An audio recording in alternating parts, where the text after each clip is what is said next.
Welcome to the Legacy Centre of Excellence here in Birmingham. It's 3 months to the day since the Commonwealth Games closed in the city. And welcome also to our online audience who are joining us via Zoom this morning. My name's Simon Lansley. I work with the core team of the Coalition, along with my colleagues Kelly and Hitesh. And you'll be hearing from them a little bit later on. And we've also got Erin, who's conducting matters online.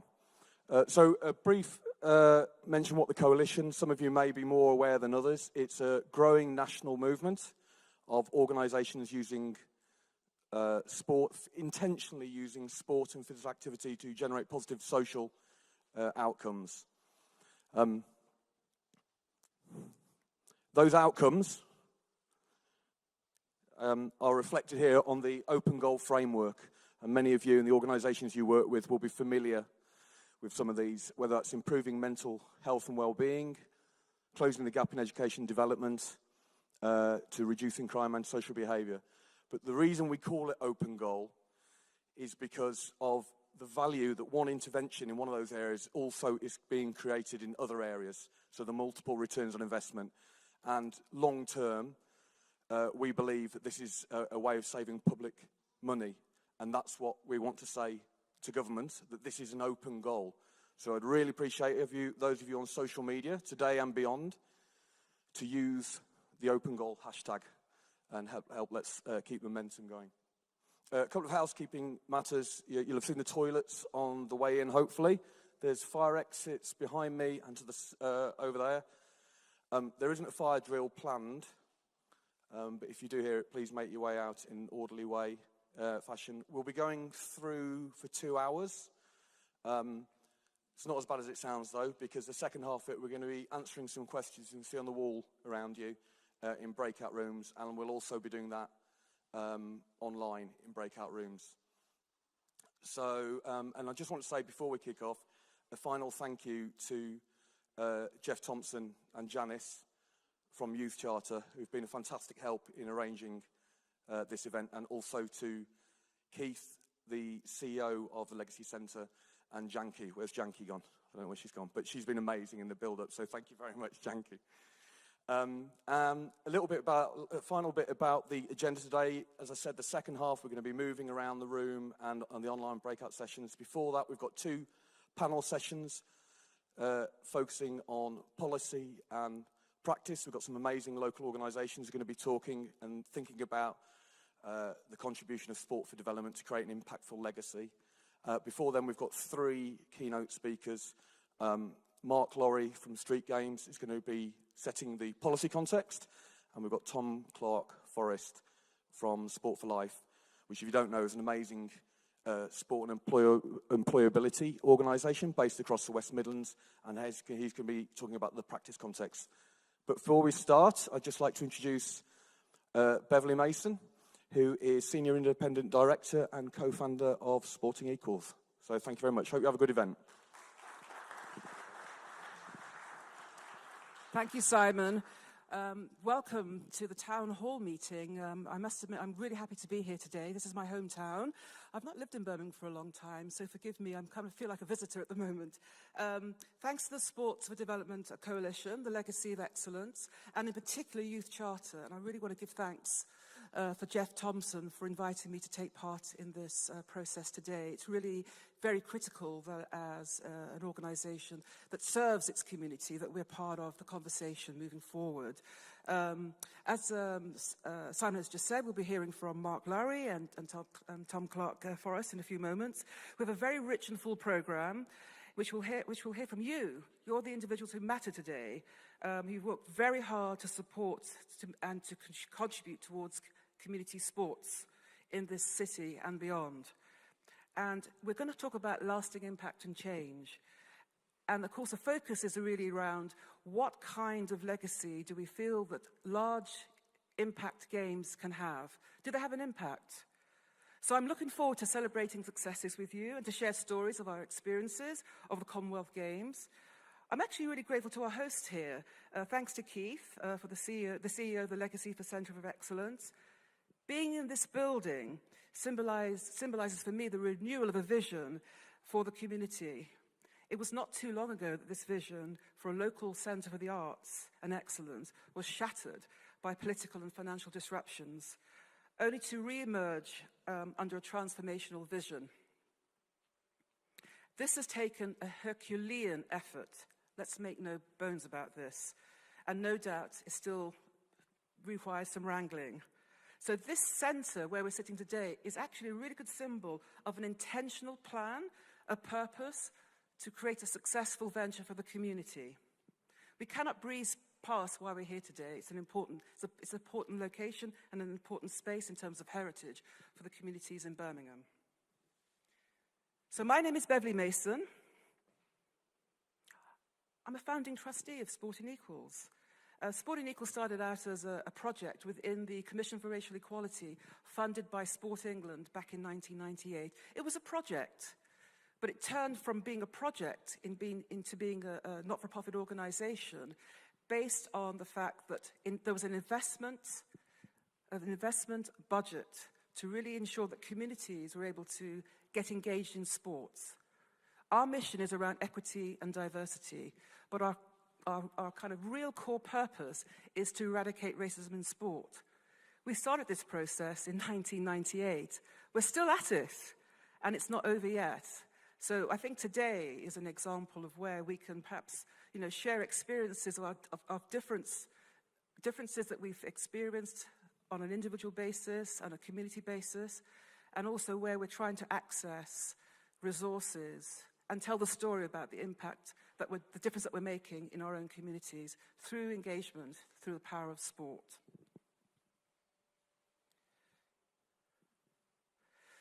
Let's talk about collaboration. We have found at Sporting Equals that collaborating has to be, and I use this word again, intentional, but it also has to be equitable. It has to be served with realness and not getting twisted out of shape by chasing funding that might be made available at moments of world events. I think most of you know what I'm talking about when I say that. We at Sporting Equals still have the mission to eradicate racism in sport, but also we want to evaluate the landscape by providing evidence of the difference and change that we're making, and for providing participation opportunities for ethically diverse communities. So why are we here today? It's the 8th of November, and apart from this being my ex-mother-in-law's birthday, say no more. This used to be a venue for comedy. Well, this is another matter. We'll come to that later. I'm also reminded, funnily enough, today's the day that Nigel Mansell crashed out of the Australian Grand Prix in Adelaide, but he still took the World Championship. So what I'm trying to say by using this metaphor is that we might be on the road to success, but sometimes there are barriers that just hit us straight in the face, knock us back. But we have to keep continuing. But we have to have a dialogue with each other. And that dialogue has to be with different voices, with open ears and frank and open discussion. I come from the heritage sector and the arts, so I have to tell stories, I'm afraid. So you've got me for a few more minutes. Does anybody remember the American singer, Johnny Nash? His famous song was "I Can See Clearly Now." It reached number 1 on the 8th of November in 1972. The lyrics to that song really do feel relevant for today. I can see clearly now. Talking about blue skies, talking about opportunities, talking about the way that we might want to envisage our future. But if you look at blue skies, there always can be a silver lining behind a cloud. How do we disperse clouds? We blow them away. How do we blow them away? We blow them with some sort of power or energy. So the energy in this room will help us to make change and difference. I'm also really happy to know that this afternoon we're going to be talking together in groups around the table using a kind of a technology, if you like, that was invented by Walter Rodney, a scholar activist from Guyana and studied here in the UK. He had a simple thing: use cultural context, use technical information, use people's voices to tell stories, and to share experiences, because they are all valid. There is not one version of history. There are many versions of history. And Walter Rodney was assassinated for his views. People didn't like what he was saying, but he did write a seminal book which kind of exposed racism in institutions. And his book is called How Europe Underdeveloped Africa. And I do recommend that you read that book. It's really important for understanding how communities feel about their time in the UK and other places. So let's go back to Johnny Nash. His album, I Can See Clearly Now, also had a really good song, which nobody else remembers, but forgive me, I do. It was a song called There Are More Questions Than Answers. There are more questions than answers. Of course there are more questions. We don't have all the answers. And the only way we can get to finding the answers is to have this feeling of being listened to and being heard and understood, no matter where we come from, no matter where we are in our journey. And I think that today is about reaching out and talking to each other. So this town hall is a step forward. Last week, I had the privilege of interviewing Middlesex cricketer Naomi Datali. Some of you were in the audience, I think, at the House of Commons last week. It was a celebration event for the Spirit of 2012 Breaking Boundaries Legacy Partnership with Youth Sports Trusts and Sporting Equals. Naomi lives by this quote, and I have to say, I just want to say it because it chimes with me, and I hope that it chimes with you, and I hope it has a relevance for what we're trying to do today. The quote comes from a philosopher called Alexander Dendeja. He says, "When a flower doesn't bloom, you fix the environment in which it grows, not the flower." So let's just think about that for a second. With concerted pressure, we are the change. We are the fixers. So today is about making a focused effort to make sure that the legacy of major events like the Commonwealth Games has reach, has an impact, and makes a difference deep into and across communities.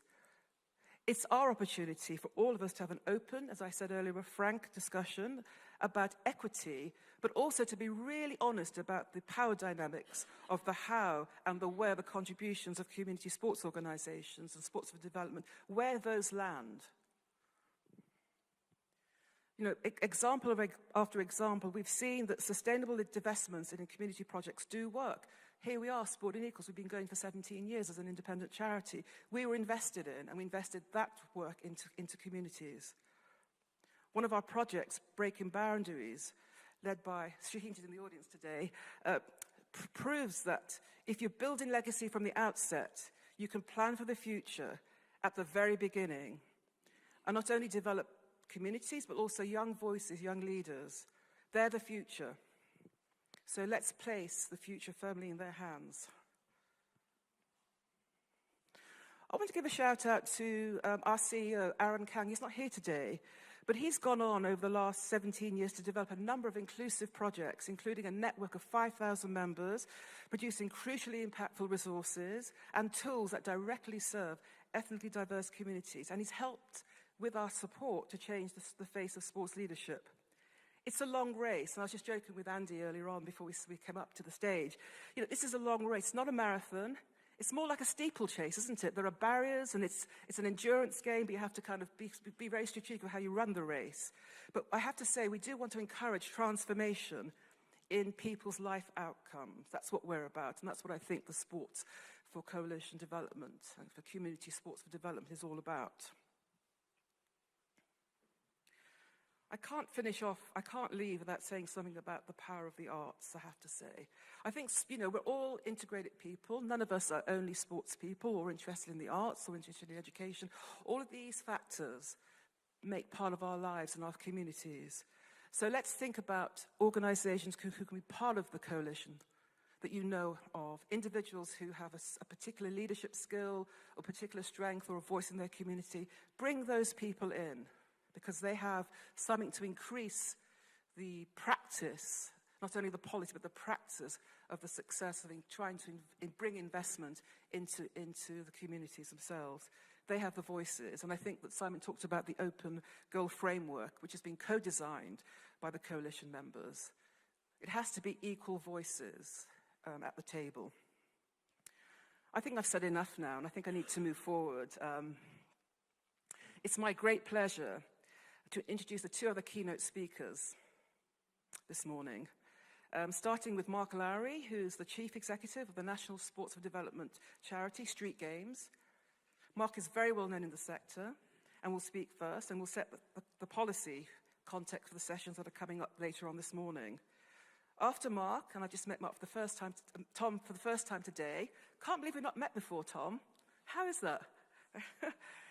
Tom Clark-Forrest, the CEO of the West Midlands-based Charity for Sport for Life, who's doing really amazing work on here and across the region, will provide the backbone, the perspective of practitioners on the ground across the region.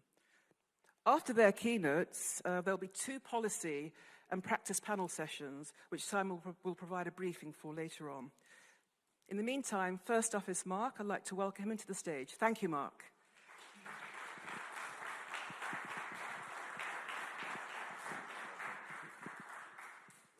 Thank you, Beverly. Morning, everybody. I'm always worried about stairs. You know, you've got that moment where you can fall flat on your face this early on in the day. That would not be a good start. Hello to those of you online as well. If you can't see that clearly because the camera's not that great, I'm the one that looks a little bit like Tom Cruise or George Clooney. Those of you who are further forward will know that I'm telling a terrible lie. Birmingham is a really special city for me. While Beverly was talking, I was just reflecting. 27 years ago now, I did my teacher training here. And when we started to get involved as a charity in the holiday activities work in the city about 2 or 3 years ago, the first meeting I went to with the city council, I talked about 4 young people. And their names were Zulfa, Shamila, Hanny and Jerome. And they were 4 children who were in my class at Balsall Heath Primary School in Birmingham. And they had nothing. And I mean that quite sincerely. Their parents had so little money and such large families that they really had nothing. I remember doing science lessons with them where they used to be impressed by a cotton reel with a safety pin on the end for doing weights and measures, because no one had sat with them at home and played with the most basic things in their house because they just didn't have them. And the thing that I most remember about Balsall Heath is that actually sport, and in their case cricket, really gave them something. Because those of you who know the geography of the city well will know that less than a mile down the road is Edgbaston Cricket Ground.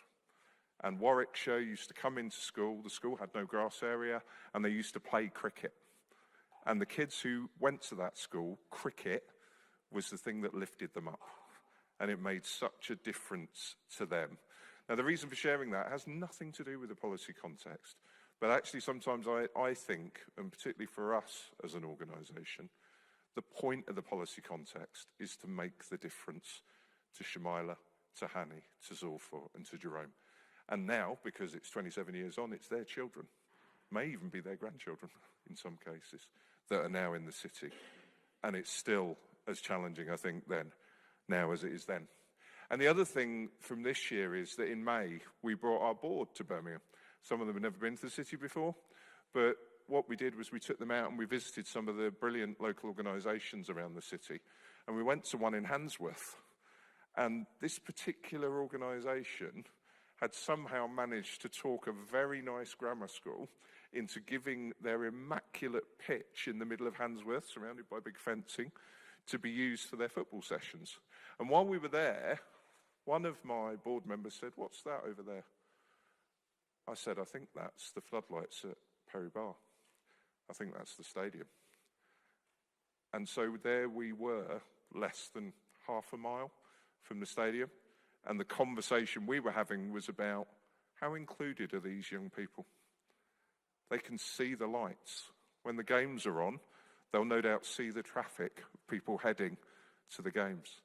How included do they feel in a games that is for them? So for me, the word legacy, which is used so much, I think choice of the word impact really matters, and also the choice of the word inclusion.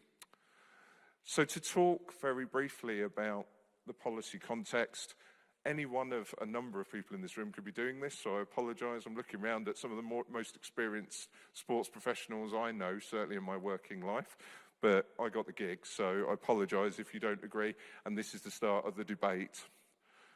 Usually, major events in this country, if you start before 2012, but let's start with 2012, the opening gambit about legacy has been about economic development.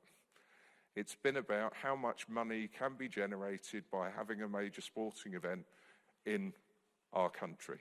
And the second thing that has then been talked about through many of the major events, this is true of Glasgow, it's true of the Olympics, it's slightly less true of Birmingham, because the further we go through, the less we build new stadia is about regeneration. It's about taking areas that have maybe been left behind and improving those local areas for local people.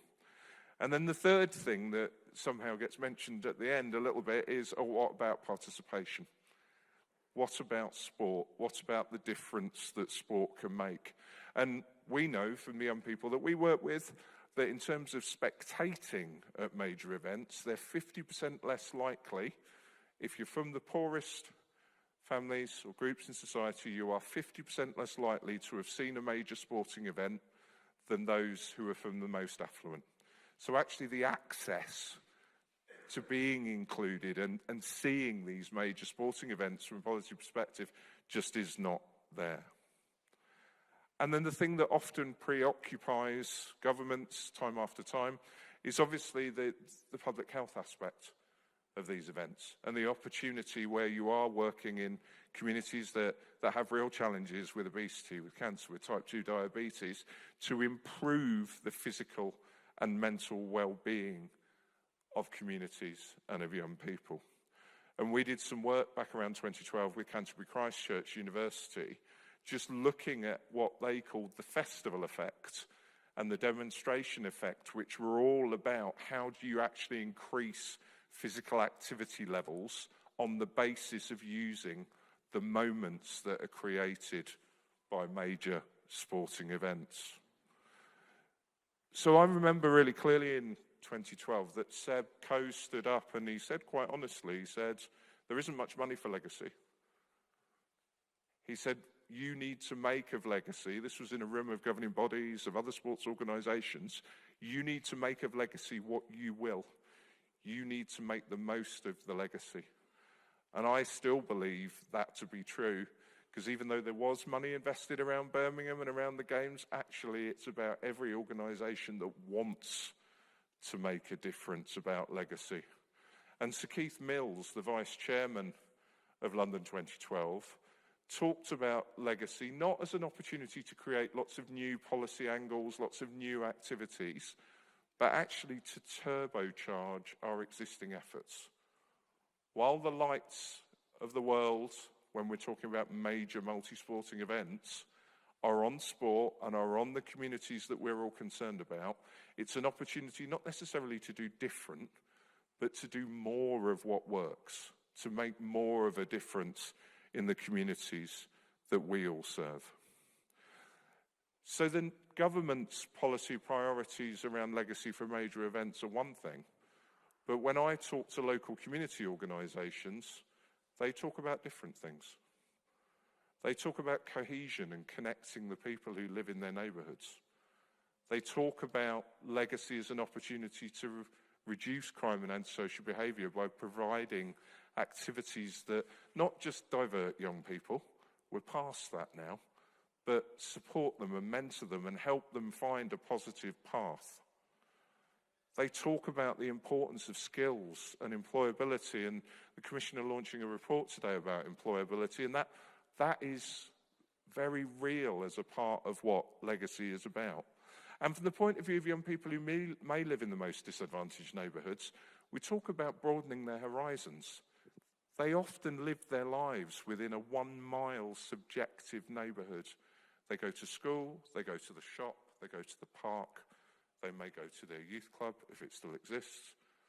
But actually these major events offer a key opportunity to broaden horizons and improve mental health.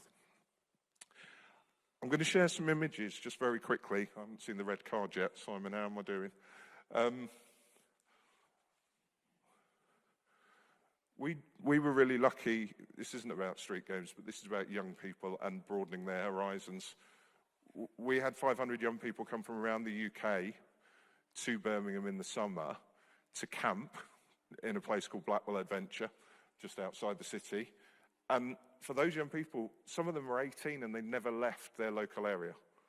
And so major events offer that opportunity to take young people out of the space they're in and see a broader bit of the world. Meeting other young people from other parts of the country. If you never go further than a mile from your house, you've certainly never met somebody from South Wales if you're from West Bromwich. This, for me, is one of the most important parts of legacy, because we know from the work we did around Glasgow that young people who come and get involved in major events, when they go back to their communities as young leaders, they are twice as motivated to do more, to set up more sessions, to make more activity available for their younger peers. Where am I pointing this at, Simon? It wasn't. And as I said before, why shouldn't young people with no money see what we see? Those of us who were fortunate, I went to the athletics one day after an event in Birmingham. But young people with no money should see these things. They inspire them. Like we talked about Inspire a Generation for London 2012. We talked about the Games for Everyone in Birmingham. Being able to be there really matters to the individual legacy for individual young people. And one of the brilliant things this summer, and this wasn't by any means just us, all the active partnerships in the region, lots of other partners, Canal and Rivers Trust, it became a catalyst for young people to take action in their communities. So much of the time we hear about civil society and the importance of developing social action and social capital. Well, this is real. This was young people who, inspired by Birmingham 2022, went and did things in their community from a sports perspective that made a difference. And the final thing is, for a lot of young people, it's the first time they'll have seen some of these sports. Well, we take it for granted. Sevens rugby was introduced at Glasgow the first time in the Commonwealth Games. But actually, for some young people, apart from maybe at school if they can get into their PE lessons, they won't have had the opportunity to try these different sports. So it's not just for me about the policy context. It is about that policy context being translated locally. And we sometimes try and measure things at a macro, how many million more people have we got involved in sport as a result of the Commonwealth Games? Well, actually, for every young person that had a positive experience that has turned them on to being involved in sport, either playing or as a volunteer or as a leader, that creation of opportunity in and of itself has value for every young person and every family involved. Just a final thought to finish on. I, internally within my organisation, when we sat last year, this month last year, planning forward for 2022, we did not have a single penny to spend on the legacy work in Birmingham. We didn't. My finance director was all over me about, we can't do this, we haven't got any money. But actually, you can find it if you want to find it, and if you're prepared to fight for it because it matters to the young people or the families or the communities, then there are enough policy connectors and enough routes to make sure that we can all resource a legacy that will make a lasting difference. Thank you.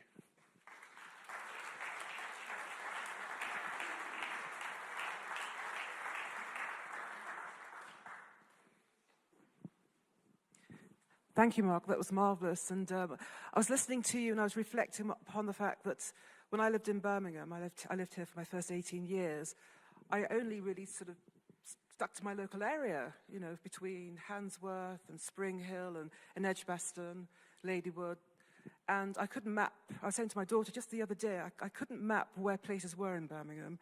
When I went to London, because of the London tube map, I knew exactly where things were. So that restriction is something that we all don't really always experience if we're coming from a different sort of community. Anyway, I'd love to invite Tom now, Tom Clark, for us to come up to the stage.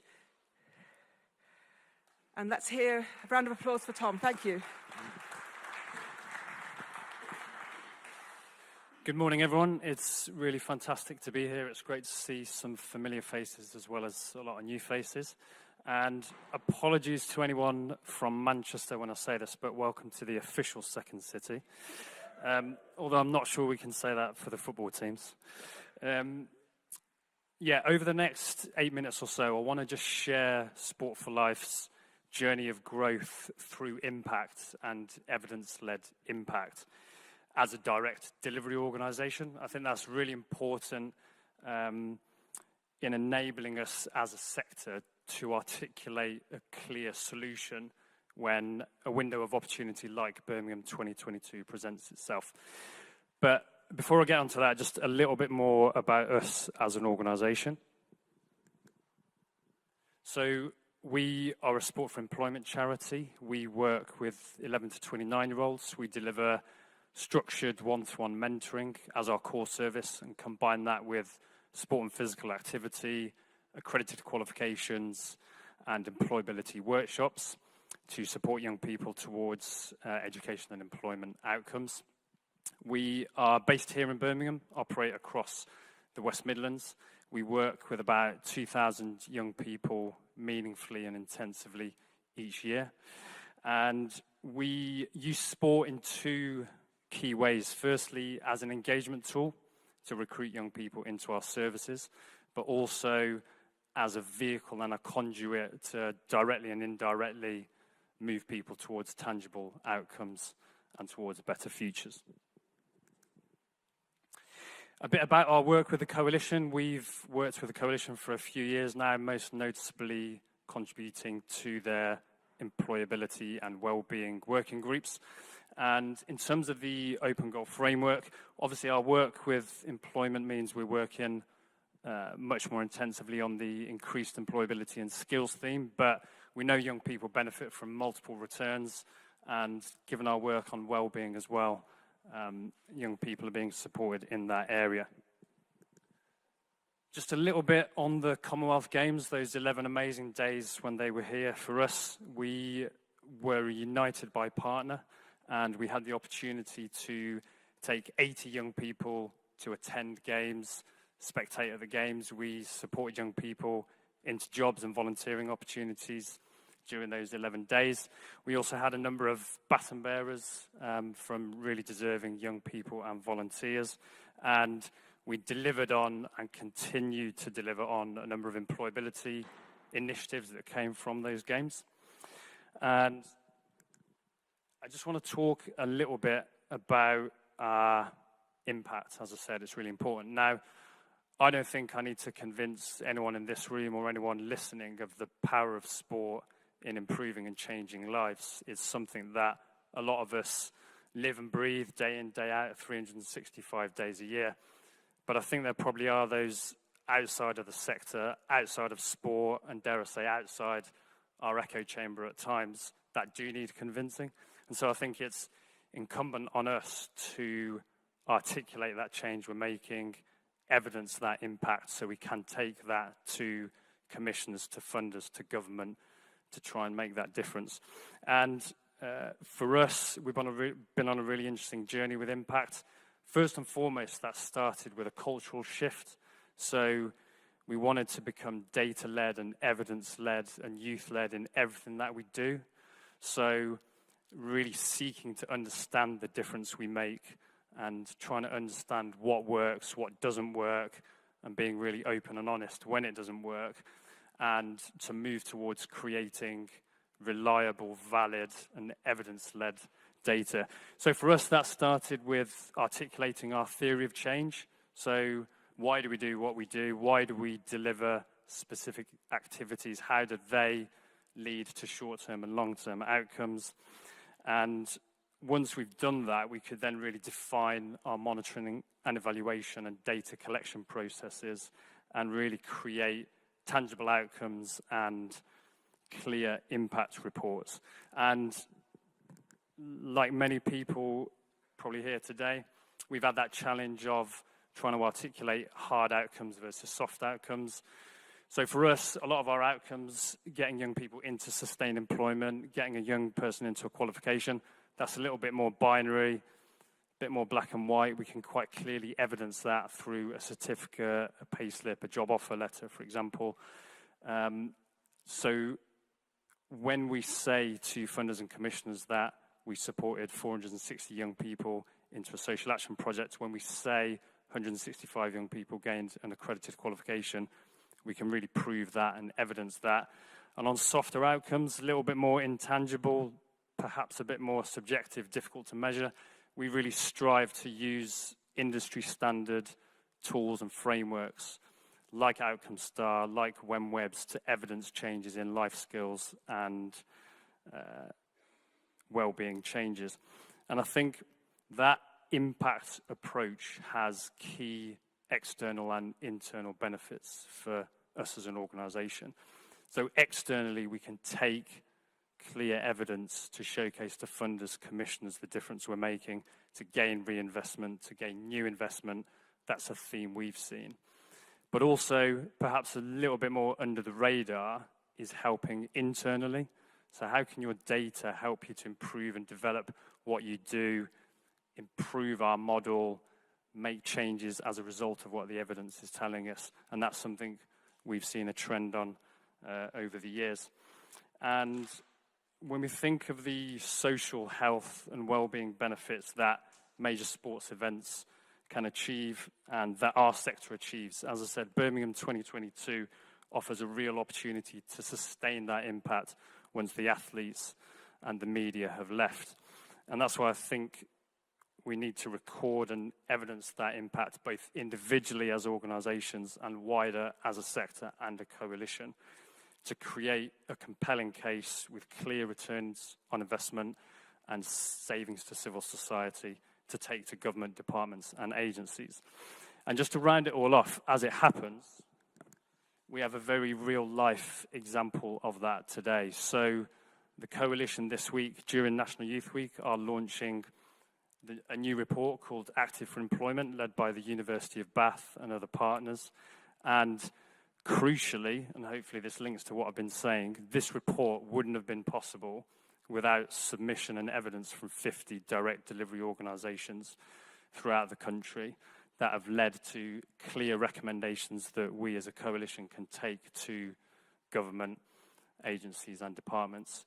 And so hopefully this process of evidencing the change we're making, creating compelling reports like this, can ensure we keep knocking on the door, keep banging the drum, and try and increase investment in sport.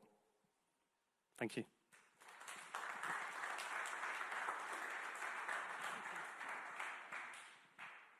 Thank you, Tom. That was really an excellent kind of an example of how we as professionals in the sports sector know what we need to do. And we work with evidence, we work with storytelling. But I would encourage you all today in your conversations to be a little bit maverick, be a bit renegade, be a little bit more kind of activist in thinking about the changes that you can make. I think that innovation in our thinking is really important at this point. We do look to government for policy changes, for support for the sector, but we can also start to think beyond the government and think about where else can this support be gathered. From within the community, within businesses, let's think cross-culturally about where this support can come, and therefore it becomes a more embedded, sustainable legacy that we create. And then, as I said earlier on, you have to plan for legacy. Coming after the fact is possible, and Mark gave a really good example. You can find the money, but it's about the thinking, it's the intentionality of it all. So I just encourage people to share their intentions, because I know the intentions are in the room, to share those intentions and to share the solutions as well. I'm going to hand over to Simon now, who's going to take us to the next session and give us a briefing for the two sessions, which will talk through policy and practice. Thank you, Simon. Thanks, Beverly, and thanks, Mark and Tom. Really brilliant interventions. I'd like to invite up to the stage now, we've got a panel discussion which is focused on local practitioners.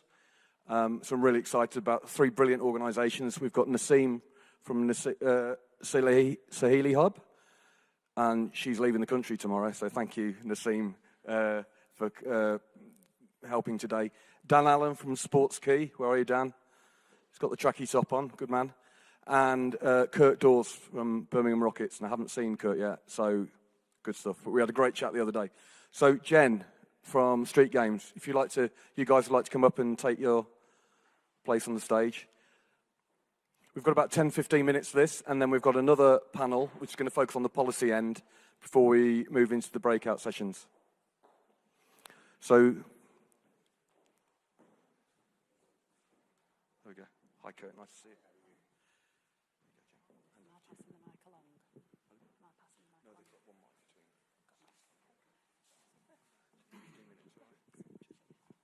Morning, everybody. Lovely to be here with you all. Lots of friendly faces in the room. I'm Jen Carter from Street Games. I've been working in the region now for about 5 years or so, in the last couple of years, predominantly in Birmingham on the holiday activities and food programme.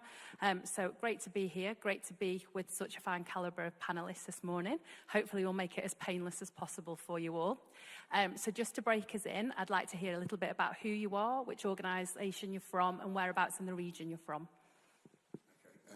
My name's Kirk Dawes. I am from Birmingham Rockets. I chair the board at Birmingham Rockets. It's from Shakespeare, as you like it, 7 ages of man. So I'm at that one age before the last bit, so this is my blanket. What I will say is this: City of Birmingham Rockets is a basketball club.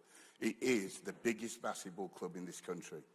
We have 1,200 youngsters that are part of the club. We have 300 who play nationally. So all those kids that are in those communities outside get to travel the whole country on a weekly basis. We have a lot of volunteers. We're involved in things like Europod, where we send kids abroad. The last one was a number of girls who went to Lyon, and we have people who have actually come back. We're involved in Erasmus. Erasmus, quite simply, with Sweden, Bulgaria, Spain, and indeed ourselves. And throughout the year, we send teams, squads over there, and they come back to us. In terms of what I will say is that in my previous life, I was a cop. And I was a cop at probably the worst time in terms of violence in this city. The biggest thing about that is this. It is about economics, and I'll tell you what it is.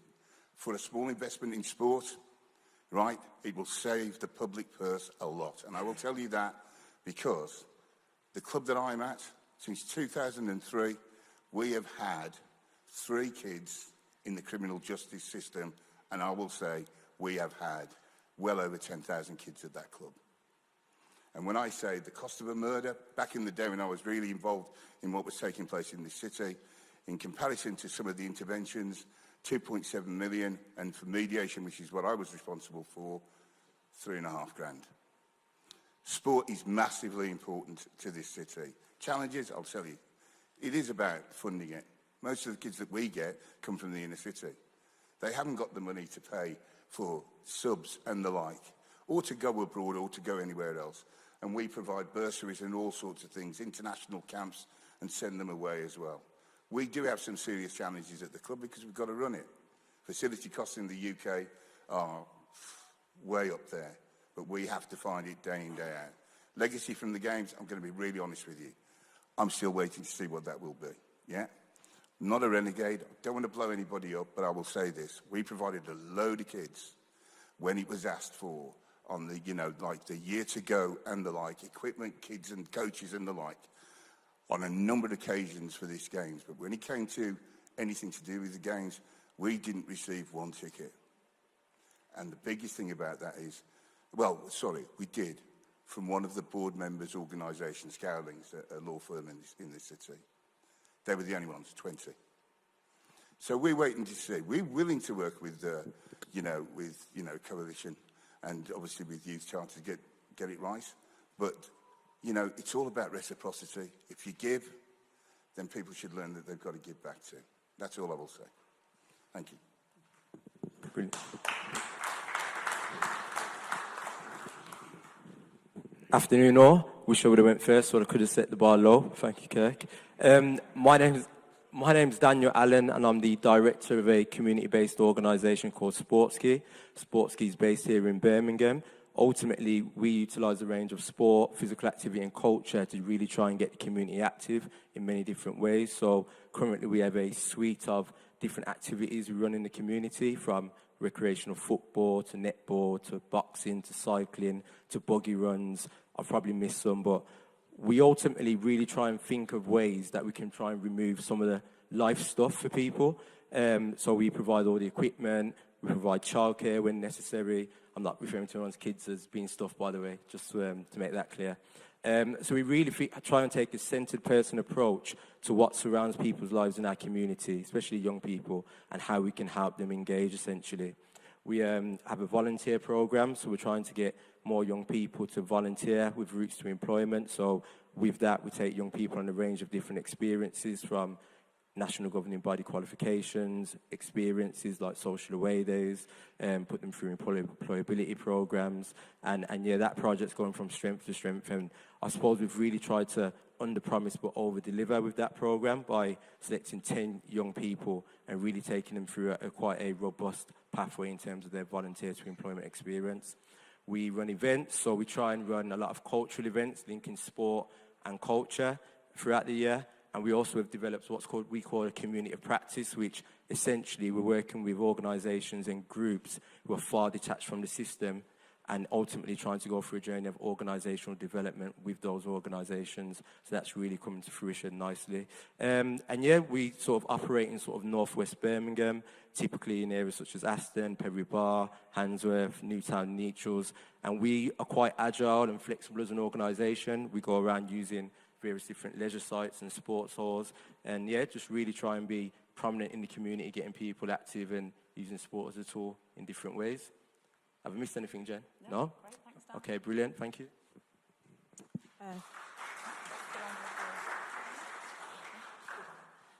Good afternoon, my name is Naseem Akhtar.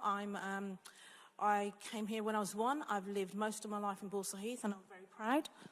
B12 all the way. Saley Hub was set up in 1998. We're about 23 years old, so to speak. What we really do is work and prioritise working with women in the inner city. We work with about 3,500 women across all our programmes. We now operate in 3 wellbeing centres, 4 GP surgeries, 4 parks. We work with women because when I was growing up, you went to school and you went home, then you went home and you went to school, then you went home and went to school. There was no other option or activity in my neighbourhood. So now our youngest participant is 14, our eldest is 86, who learned how to ride a bike at 83. She's 86 years young, I should point that out, that's how she tells me. And what we really do is give women opportunities and chances to be who they want to be. We use the medium of sport to change women's lives every single day. So we do things like rock climbing, skiing, canoeing, biking, quad biking for young girls, but we concentrate on working women who are 14 plus, and we work on programs such as walk, jog, runs, 5Ks, half marathons, full marathons. We do things like swimming, aerobics, exercise, Zumba, indoor, outdoor, cycling, from learn to ride to long lead rides, and we take part in events like the Velo Ride, the half marathons, the 10Ks, and we then take women to travel to some of these events across the city, because most events we do, we usually are the only ethnic minority / Asian women at events, and so we try and break that barrier. That's our main kind of daily. And the biggest thing we now do is work with GPs on a social prescribing programme and we've always done this since 2006 when we opened our first site with 500,000 for Sport England, which is we help women manage their long-term conditions. So whether it's diabetes, it's obesity, it's weight management, it's getting out the house, domestic violence, you name it, we deal with it.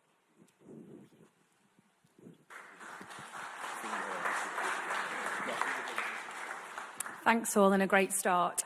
Sharing the mic between you, I just want to now kind of dig a bit deeper in terms of what impact do you feel that the Commonwealth Games has had on your organisation and your beneficiaries?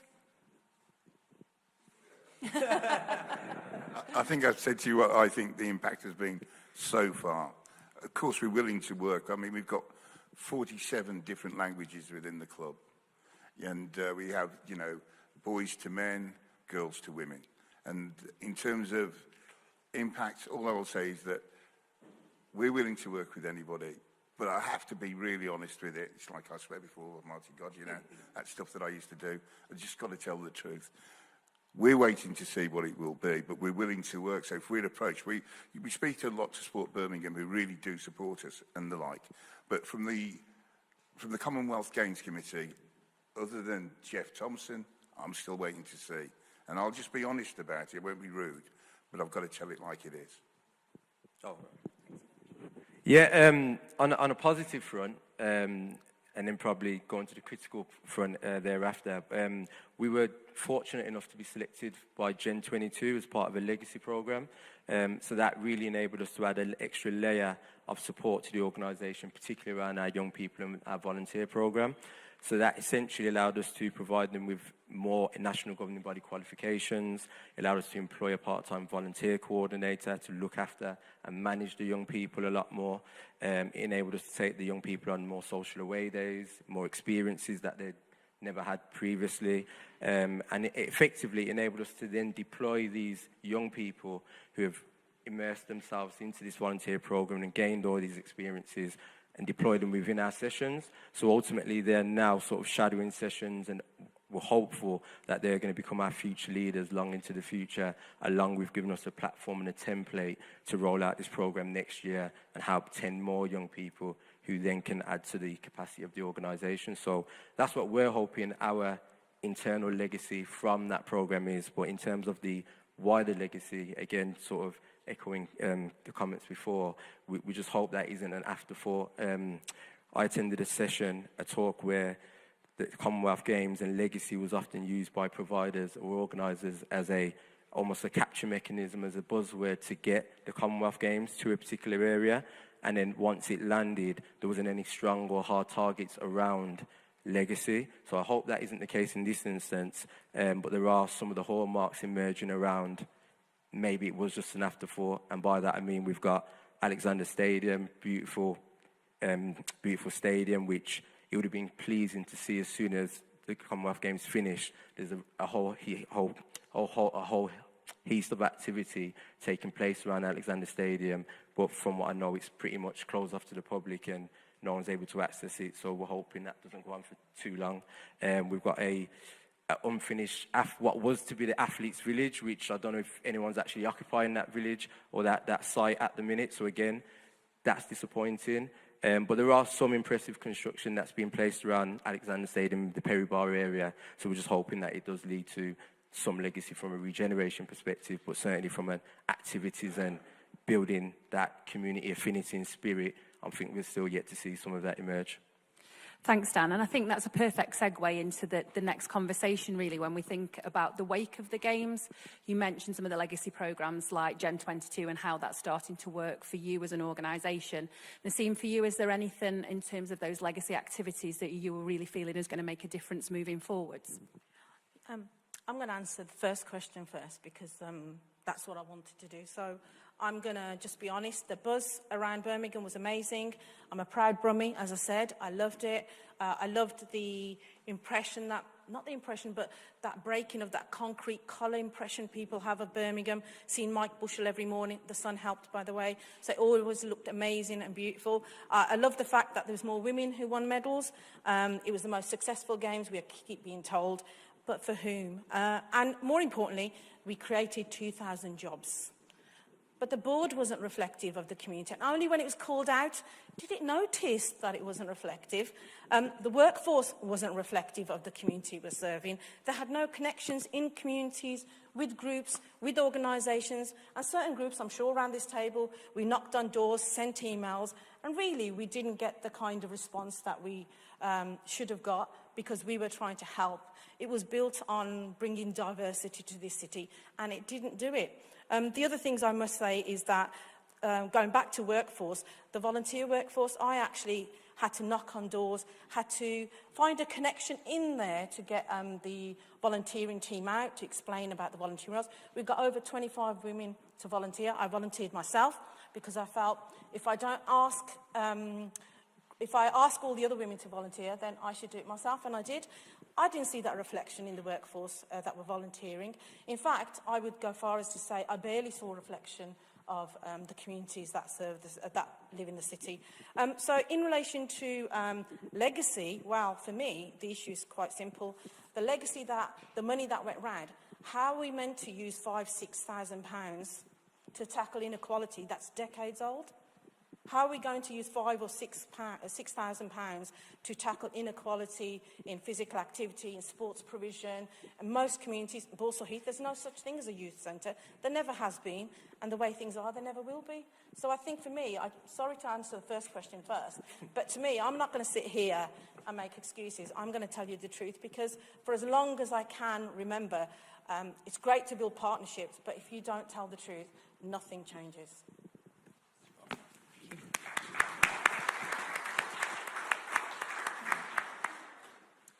When we think about legacy as a sector-wide context, what do you think the opportunities that we have are when you share your experiences of what you've seen, what you saw, what you felt, what you heard? What do you think the opportunities are for us now to really build a legacy from the Games? Yep, I'll do it quickly. So for me, there are organisations and groups that have been around for decades, and they really make an impact, but it's local. More importantly, we are doing the job that many people should be doing, whether it's the local authority, whether it's different sectors for health. We are making that impact. We are tackling those issues that are the wicked issues, the ones that nobody tackles. And it's really about making the connections and having honest relationships and forging relationships. What we get is the lastminute.com. We've got 20 tickets to wherever. And that's not really how it should be. There should be a way of having clear communication, clear understanding, relationships. Every organisation, I could sit here and say, I'm competing with Tom, but I'm not. Because actually what Tom does is amazing, and where he does it, the way he does it is amazing. I don't do that. I do something completely different. But other people might see it as we're competing. We're not, because Birmingham is big enough for at least 2 Toms, 3 Toms, and Birmingham's big enough for more than just my organisation working with ethnic minorities on one side of the city. So I think it's really about making the connections, building the relationships, but more importantly, being honest with what we can or can't achieve together. Thank you. Yeah, my point on this, I think there is an opportunity, but I've for a long time said there's a real issue, and I think there's a constant churn for the longest time that I've been involved in sports development and running my own community interest company. There's a constant churn of short-term investment for what are long-term, deep-rooted issues within our communities. And what it does need is more long-term and larger investment into community organisations, particularly community organisations that are well-established, have demonstrated a long track record and have impacted countless lives on a shoestring budget prior to that. So I think whether it's the trust, the confidence, there needs to be some form of step change with large funding providers and investors to have the confidence in local organisations that are talented to really say, actually, yes, we're going to fund you for projects and programmes, which you all know then leads to a numbers game and leads to organisations competing against each other for the funding and for the numbers. But maybe looking at, actually, we're going to give you that long-term security, that long-term ability and time to develop your organisation, its infrastructure, and then ultimately employ more local people, employ more young people, and provide employment pathways without organisations constantly looking behind their back of when they next need the next round of funding. Organisations have that long-term outlook to then look at how they can be sustainable in their own right into the future. So that's where I think we've got a massive opportunity to really make that influence and change. I also feel as though there's an opportunity with the amount of credible organisations and local groups to really work together around facility hire or around some sort of facility development and almost have a shared space, because for me, there's a massive issue in Birmingham around facilities and there's a massive facility shortage. In respect to sport, I've always thought that sport works in its silos. Yeah, you have a number of associations out there, but we work separately. We do. Yes, we're major league focused on basketball. You were doing a lot more than just basketball. And so we started to look at how we work with other sporting organisations in this city. But it goes back to what Mark said. It's not just about money. Yeah, it's about true support. I'll tell you, because I've sat on a number of these big organisations when we're talking about gun crimes and organised crime groups and all of that. But I will tell you, the vast majority of people who sit on them don't go out and see the people that are doing the work. And that's the awful bit. Because only then will you know how you will spend that money sensibly. And I've been and looked at all of that stuff as well in the professional term when I was a copper. How does it work? Well, the conversation that we're having today, it will be good to see really what comes out of this and what organisations are involved, because City of Birmingham Basketball Club, or City of Birmingham Rockets Basketball Club, all the money that we get ourselves. We don't see it from other organisations. We apply for funding and all of that. Sometimes get it, sometimes don't. But we're not working together as sport. We do have Sport England. They supported us with regard to basketball. But it's about how you bring the whole sporting community together to work. We have 3 sixth form academies. One at an elite level and 2 others because we're trying in basketball to probably work it out like the Americans do in terms of the college system. But we've got, in those organisations, 45 kids that will come out of it at some point with a degree. But what will happen to them, and this is because of the nature of the way the UK runs, is they'll get their degree, they'll go to these colleges, and they'll end up playing everywhere else but Britain. I'm telling you. So we need sport to understand itself first, and I'm on about sport, because we don't. And that's what I see. And remember this, and I'll finish on this. The boy that brought home the basketball gold, he came from us. He came from Rockets. And he was a kid that had nothing, didn't know where he was going to go and what he was to do. And that's important. You know what? Him and indeed a lot of the other boys who are playing professionally across the world. We've got a great women's programme now. They're 5-0, yeah, right. But what I will say is this. How do you bring them back? Invest in us. Not just in terms of money, but true support. Because that way, honestly, the public purse will free up itself. And one last thing. Think of the corporate context. Businesses out there are not supporting the very games that they go and watch because they can afford it. So it's up to all of us to bring them in. Thank you. So we've talked legacy, we've talked kind of activities, challenges, opportunities, but almost a $64,000 question. If we're to continue to learn and learn from previous events, what needs to change or what needs to be done better moving forwards? In terms of what needs to change or be done better, I've already outlined some of the challenges and opportunities, but I think ultimately it's us working together as an ecosystem. I think, as I've alluded to before, that organisations, particularly locally rooted organisations, need to be invested in a lot more to be able to create these thriving ecosystems within their community that, yes, run activities and programmes, but actually employ people and then give young people opportunities, paid opportunities, not just come and play and be active and then go back to being on the roads, essentially, for not being able to find a better word. So I really think we need to look at that. I also think the strategic partnership system needs to have a look at that, and ultimately, whether intentionally or purposely in some cases, recognise that sometimes there is a gatekeeper function there where it's all that old analogy, teach a man to fish, where I think a better job can be done to teach some of these smaller organisations how to operate, how to develop their governance that puts them in a far better position for the future, that they no longer need to be a gatekeeper, whether that's intentionally or unintentionally. So I think that needs to be looked at. But again, it's us working together and truly for the strategic system to work to make them self-redundant, because ultimately the local organisations started from a place of passion in the community and running their activities on a shoestring budget. And guess what? When all of the sector's been and gone, they'll still be there doing the same work with or without the funding, essentially. So there's things that we all need to look at as an organisation, as a collective ecosystem, essentially. Thank you. So for me, I'm going to echo some of your points, which is we need to cut out the middlemen and women who get commissioned, large contracts, and then ask you and me to get them their numbers.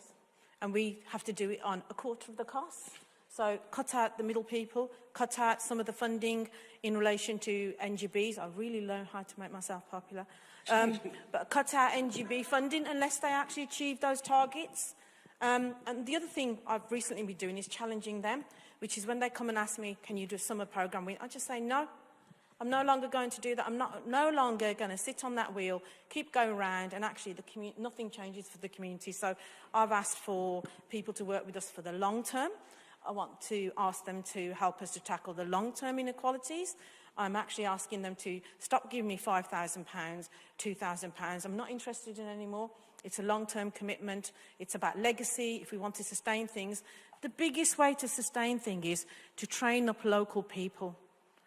So in my field, how many women do you think are sports coaches? Let me tell you, the only organisation that does that is us. We develop, support, nurture, help them volunteer, and we don't ask them to keep on volunteering. Why should I ask the poorest communities to keep on volunteering for free? I just don't agree with that model, and I know people don't like that, but I'm going to be very straight and say I'm not going to help people to get experience, to volunteer, and then stay a volunteer, because they're not white middle class, they're not on 120,000 a year, they're not going to be happy to keep on giving 2 hours every single week. Why should they? And in fact, people on 100,000 a year don't do it for the whole year. Why should the poorest community? So if you really want to invest, you really want to see changes, then you have to invest in the training, development of local people, local coaches, women, ethnic minorities. That's how you're going to see change. The other thing is, stop making us compete with each other. Commission us. You know what we do. You know what we can't do. Stop making us compete with each other. I don't want to do what Tom does. He doesn't want to do what I do. But if you know what we want to achieve and it fits in with what you need to do, then commission us. And then again, go to the communities where it's needed the most. Make sure you filter that funding to where it's needed the most, because that's how you're going to make the long-term impact. Because if I think about the 3,500 women we work with, and I think about saving at least, 5 women from a triple bypass, we've paid for our organisation's cost in that year. And yet, what about the 3,450, can't do the maths anymore, women that we've worked with? So it's about how we utilise the funding, how we work out the cost-benefit analysis, but more importantly, how we change the system from trying to cure people to prevent people from getting ill. In my neighbourhood, at the age of 75 is the national average, 72 Birmingham. In the neighbourhoods that I work with, it's 65 if you're lucky for males. So we need to start working on how we prevent people being ill rather than paying for long-term illness and long-term tablets, injections, etc.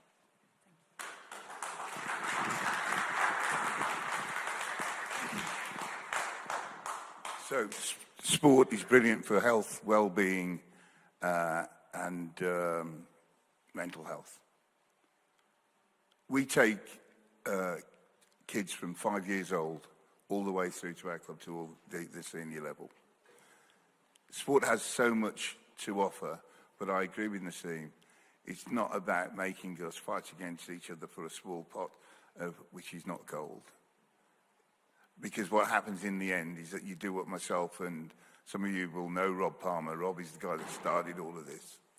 And how hard Rob works to do it. I'm lucky I'm on a pension, one of those gold-plated things.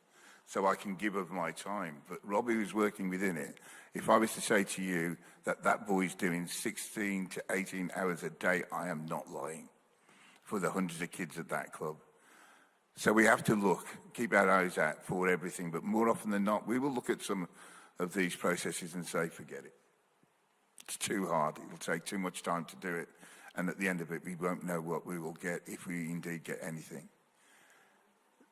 It's about communication, and it's about working with each other as sports organisations and the NGBs. Everybody seems to be looking after number one. We've decided to go down that route of getting involved with others to see what we can do. And I'm going to reiterate what I said before. The one group that is really missing from all of this, and that is out there in the commercial world, massively missing. So we need the NGBs, we need the organisations, the Quangos, whatever, to get into them as well. Because, as I say, they're the people that can afford those tickets to go and see the internationals. They can afford the tickets to go from here to South Africa to New Zealand to watch the rugby. I say that because my boy plays. Right. But the problem is, it's the kid that comes into your club that can't afford it, but has to sneak through the door to get in. Then you have to think about how many bursaries that you're going to give out, and then all of a sudden you're swamped with it. Who supports us? Well, we don't. We have to take the hit. And like this morning, and like 11 o'clock last night, and first thing this morning, I've got a CEO who's thinking about how are we going to get through the next year. If we'd had one of those commissions with a reasonable amount of money, perhaps we could, but we have to fight for whatever little money we get, because most of the people that are out there that are using your organisations can't truly afford it. Thanks all. I think that concludes our session, and I think just to really kind of retort what I'm hearing from the conversations this morning are around openness and transparency at all levels of the system across the board. But I think probably rounding that off with what I'll call the 3 C's, which I was hearing, which were very much connectiveness, collaboration and communities. I think the local vibe that was coming through feels absolutely at the heart of everything that we're trying to achieve, and that's probably the only way that we're going to move things forward. So thank you everybody for your contributions, and I think we're closing there. Simon, thank you.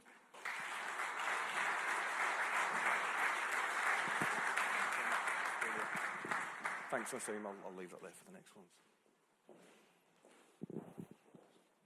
Thank you, guys. That was fantastic. I'm quite mindful of making sure we give plenty of opportunity for different voices in the room and online. So our next session is going to be the policy perspective, but I'm also very conscious after that we're going to be about 10-15 minutes then, and we're going to go into the breakout session, because I know there's Daryl from In-Chamber and Wolverhampton, there's Wolverhampton Wrestling Club, and I'm from Wolverhampton. Hitesh is from West Bromwich, but we'll get past that. So if we've got 10-15 minutes, we're going to invite Inez Brown from the Institute of Directors in West Midlands, who's going to come up and she's going to oversee this panel. We've got Mike Chamberlain from Sport Birmingham. Mike. Matt Stone from the West Midlands Violence Reduction Partnership. It says unit there, Matt, I'm sorry, but apparently it's partnership now, isn't it? Yeah. I work with words and get them wrong all the time. There you go. And Dr. Verity Postlethwaite from University of Manchester. Where are you, Verity? Wonderful. So over to Inez. Thank you very much. You just heard Simon say that I'm from the Institute of Directors, and I think it was Kirk that mentioned earlier that you need to start engaging with the business community. I invited Jeff to speak at a Commonwealth Business Conference that I organised for the business community in July, just before the Commonwealth Games. And when I listened to what he had to say, I want to do more with the sports sector, and I'm going to be working with Jeff and Janice at the Youth Charter. So it is really important that we collaborate. So you've already been introduced to our panel. Want to say welcome to Mike. Thank you for agreeing to speak, Matt, and also Dr. Verity. We are pleased that you're here with us. So can you just tell the audience your background, tell us about the organisation that you work for, also what your area of expertise is in the field of sport, and what you want to get from this town hall meeting. Well, all in 90 seconds. No, actually, take your time. Or less than that. Yeah, morning everyone. Well, I'm here because if Jeff asks me to do something, I tend to do as I'm told. And it's been a pleasure working with Jeff and the Youth Charter over the last year or two, but I'll come to that a little bit afterwards. And great to see so many friends and colleagues in the room. So Sport Birmingham, and I'm from Wolverhampton, by the way, just to add to that little Black Country thing. So Sport Birmingham is obviously the active partnership for this area, part of a network of 43 active partnerships covering England. Along with many colleagues in the room, we're part of a new defined system partner. So I guess listening to some of the previous panel, you get a sense of responsibility because the language of you, and I take that responsibility seriously, as I know Mark and others do, that we have that responsibility to make more of a difference, lever more investment, and offer greater support to anyone delivering sport and physical activity. And that's sort of, in a nutshell, our role. We're part of that system partner investment. We're blessed with 5 years of that, and we're only 6 months in. So the opportunity for us to work more collaboratively, we can do a lot better together. And I think the investment does absolutely give us the chance and the change that the competitive sort of look and feel of investment in the past has produced. We are already, through the legacy and through the last year or two, working much more, talking much more together, and I absolutely believe that'll pay dividends. And I think we all carry that responsibility very seriously. I can't remember all the questions you asked, so that's a little bit of a start. What do you want to get out of today's? I think starting today, it's just a reminder, isn't it, of how important it is to make the time to talk. I know talking needs to lead into action, but we haven't seen or spent enough time together exploring and jointly sort of challenging some of these difficulties. And the flow down of scraps of funding, which I hear all the time from the amazing organisations who work like the three panellists and many hundreds more, there's frustrations, there's anger, there's a recognition that they can do so much more to be part of the solution and improve lives, especially, as Nazim emphasised, where inequalities are greatest. It's frustrating when you know you can do more, but you're limited, your hands are tied. We have a responsibility as the Active Partnership, along with others, to help deliver more, help route more funding, and part of that capacity building with the workforce that's been mentioned. It takes hundreds, thousands of good people who give way beyond, but they shouldn't, as Nazim said, they shouldn't do it for free, shouldn't be expected from a volunteer workforce who have tough lives and are deserved of a suitable payment for their work. So I guess it's just, for me, connecting more and committing to do so as we go through the legacy work. I'll shut up because I talk too much. Thank you. Thank you, Mike. Morning, everyone. I'm Matt Stone from the Violence Reduction Partnership. Used to be called the VRU, but we discovered that actually we need to be working in partnership with other organisations, those like you who work on the ground, also those who influence policy, but also those who work in education, those who work for organisations like Birmingham Children's Trust, the police. So our whole remit is we believe that violence is preventable, not inevitable. And how do we do that? We look at the causes of violence. We look at why people are involved or get exploited into violence, into criminal activity. And so with that, as you can imagine, everyone here has a role to play in that. Everyone outside has a role to play. And so it's our role to ensure that they have that role and that they're doing that role in the best way possible. So we've been a partnership for not even 3 years. And unfortunately, each year that we exist, our funding gets smaller and smaller. So we are starting from early years to try to impact young people from as young as possible, to try to stem them from a life of possible crime, violence, exploitation, grooming. So we have a sports theme as part of the Violence Reduction Partnership because we understand that sport is one of many ways that we can ensure that young people are being supported, have that wraparound. And so I'm here. My role is not sports. However, I have a team who focus on sports. And I know that Aaron is here, who used to work for the VRU as well. He knows a lot about what we're trying to achieve as a unit and as a team. So I think I'll stop there for now. I've written a lot of notes in response to questions. I will be coming with the responses from a kind of violence prevention theme. So I do apologize if I'm not talking about sport all the time, but I do believe that actually if we're talking about the whole system approach and the public health approach, then we have to consider all angles in this as well. So thank you. Thanks, Matt. Hi, everyone. I'm Verity, and I have a PhD in sport legacy. So I stupidly, about 10 years ago, started to look at events from a very academic perspective. But I've sensibly now become part-time. So I'm part-time in higher education and academia, and then part-time self-employed and volunteering in and around the sports sector. Why I'm here today is partly to sort of represent what can often be a critical friend voice, but be accountable as an academic partner in all of these discussions. We've heard as it's a mixed economy ecosystem, and there's a number of academics in the audience as well, so I'll be interested to hear some perspective later in the day.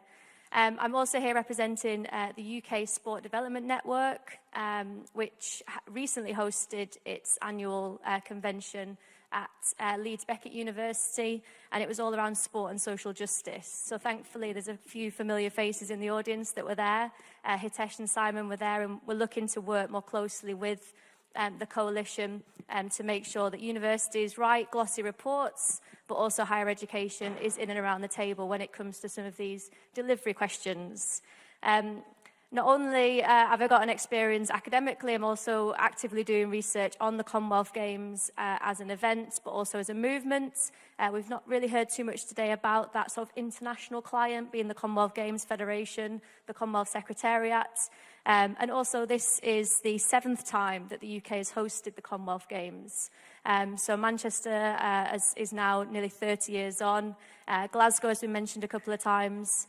So I'm working on a couple of research projects that looks a little bit beyond Birmingham and the local regional partners and looks more at that international side of things. So what I want to get out of today is to be a critical friend voice, but also to hopefully see if we can ask some of the similar questions. There's been a lot of similar responses and thoughts today, but whether to see if the right questions are being asked to the right people. Thank you very much. Obviously, we know that Sport for Development has a very big voice, and how can they use that voice to strengthen the relationship between legacy from this event, its aims, and also sporting infrastructure in the community? How do you think that they can do that? It's a big question, so whoever wants to tackle it first. Yeah, I'll briefly start and then pass the mic over to Mike and Matt. I think we've already mentioned this morning, and this will not really come as any surprise, but the responsibility side of things. We're seeing in sort of the discipline of events and academically that more and more communities need to be embedded from the beginning decision making. So that is even the bidding process. Birmingham was unique. As they weren't due to host. It was quite last minute. It then took on a pandemic context. We've had a number of different national governments in that time period. So I think my reflections on the strength of the voice is that the coalition and the communities need to be embedded from the decision making from the start. So should we even host an event like this? Referendums happen in events around the globe continually. That's why the likes of the International Olympic Committee and other national federations and international federations are struggling to find communities that want to host these events, as they don't often deliver for community benefits. So I would say decision making from the start, and that voice needs to be present at the table from the start. Thank you. Thank you. Yeah, I totally agree with that. I think one of the things that I kind of want to encourage is for sport organisations to be used more than sport. So, for example, in the Commonwealth Games, we use sport organisations to act as chaperones in and around the Commonwealth Games, like kind of the main stadium, near the Arena Academy, because we realise actually sport organisations are very good at engaging and they're very good at kind of building rapport with young people. So we thought, actually, instead of finding new organisations or just youth workers, let's think about how we can use sport organisations who have really, really well-trained staff who understand the engagement piece to be used and to empower them to be more than just thinking in their sport box. So I think I want to try and push that a little bit more. I think I totally agree with you around getting that voice. I think getting the youth voice into this work as well is very important in terms of ensuring that they are part of the decisions that get made. I think one of the things that we're working on, again, with the Birmingham Children's Trust is around training youth inspectors to inspect youth provision across Birmingham. So like they will be the people who then will have the keys to say, actually, we feel that you're a suitable provision, a suitable service for young people across Birmingham. So we want to be able to empower them to be able to do that. But yeah, definitely a huge question. So I'm going to hand over to Mike. Thank you. Yeah, I think it is important to remind ourselves that, you know, the games came to Birmingham late. And then we had COVID. So yeah, the fact that, as Tom said, there was 11 fantastic days put on, that was the primary role of the organising committee. And yes, there were some own goals, which Jeff, amongst others, challenged and were part of improving that diversity of some of the governance. But actually, there wasn't enough time to do everything really well. And the commitment and the intent was there from the organising committee around legacy and around involving some of the community. The reality of that was, with the best will in the world, lots of things happened separately and weren't as joined up. And I think that's not making excuses for anyone, but I think it's just a reality of time was against us, and the times were difficult when we weren't as connected together. And an example of that was, you know, getting out the community roadshows. You know, Alton's here and colleagues in there. There was good work done engaging the community, and then there were separate community events, part of our separate funding through Sport Birmingham, through the council. And of course, in an ideal world, all that would be joined up, and there would have been a greater connected visibility pre-games. The funding for Legacy came in really late and was pretty minimal. And Sport England had to work very hard with DCMS to secure the funding that we ended up with for Legacy. And it's quite right that community organisations were saying, I haven't seen anything. The games is going on, I hear the news, but I haven't seen anything in my patch where I'm working. And that can't be defended. What I would say is, just to say on the positive side of things, we have got what I think is a reasonable level of additional funding that is targeted into Birmingham. And all of that targeted work, all of that targeted funding will go to those most inactive and most deprived areas of the city, as it will in other areas of the West Midlands Combined Authority geography. And some of the Birmingham Council's further investment will go, well, it will all go into those similar areas. And it will last for another year. So as far as I see it, it's connected with the investment, the further 6 million or so into governing bodies, many of which are prioritising Birmingham. We've sort of got in the region around about 10 million or so. Now, that still is a fraction of what we need for the issues that we're here and want to challenge and overcome. But it's a start. And the use of, you know, that being a catalyst for us all working more purposely together, our work as part of that Sport England investment with Jeff and Janice as the Youth Charter, creating and launching only a number of weeks ago the Birmingham Community Campus as a model and a platform to hopefully try and connect digitally as well as us, you know, finding the time together, is an opportunity. And we will test that, and we will use it, and we will hopefully gather our collective impact more strongly. And to Kirk's point, the money is not going to come, the sufficient money is not going to come through grant funding. It's not going to come through Sport England, through lottery. The commercial sector is the untapped sector, and that is something that we're minded of with partners in terms of demonstrating our collective impact much better. And then the workforce development through the social coach program and lots of work that other partners are doing. I think we can just, there's a massive opportunity because of the games for us to demonstrate how well we can come together. We're not competing anymore. We recognise that we're past that. And we need to be mature about that and carry that responsibility forward. There is a major events group that I and a few colleagues are part of. And it is saying Birmingham can't just react and pick up the pieces that Glasgow or London or Manchester don't want. The leader of the council chairs that group. Lots of the right people are on that group by virtue of them representing the major venues. The group is nowhere near diverse enough. It is not representative of Birmingham, and the group needs to reach out to the community voice to be able to inform it of which sort of events we want here. Not just the ones that we've had in the past that will have another few years on a contract to run. What does the community want? What are those events that will make a difference? Jeff and I and others have talked about a youth games, a resurrection perhaps of something from a long ago, the Birmingham Youth Games. But this is not just about Diamond League athletics and a few international events. The major events group needs to be influenced positively. And then the legacy conversation, as Verity said, will start at the pre-bidding stage and not just a couple of weeks back from the event, as has happened years back when it's, oh, can we just engage a few schools? Can we do a bit of, quotes, legacy work? It's influencing right from the start and firstly asking, what do we want here? It might not be those sports. Do those sports resonate with the communities that we work with?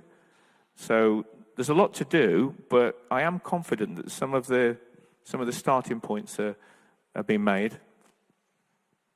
Thank you. We have about 3 minutes, so I'm going to give you a minute each to answer this question. What specific role can the coalition play in bridging the divide between policy and practice? And we'll use open goal framework as an example. So kind of like looking into what the open goal is, seeing the kind of three kind of like, I suppose, themes was around fairness, equity and sustainability. So I really believe if we're talking about legacy, then we need to talk about sustainability at the same time. So I think there's probably those who are a little bit better versed to kind of speak on that more than me. But I think, you know, things like, so for example, you may have a young person who lives on one side of the city and you may be an organization who does a lot of sports, you have matches across the city. Are you thinking about the context of what that may look like for that young person going into one side of the city to another?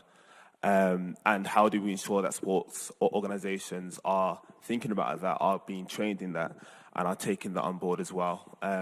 So I think, you know, there's those who we work with who I think through the work that we do, we ensure that they have that context around that because that's really important. So could you repeat the question again? Yes, the question was, what specific role will the coalition be able to do to bridge the divide between policy and practice? And we were using open goal framework as an example. Yeah. So yeah, I really think to ensure that,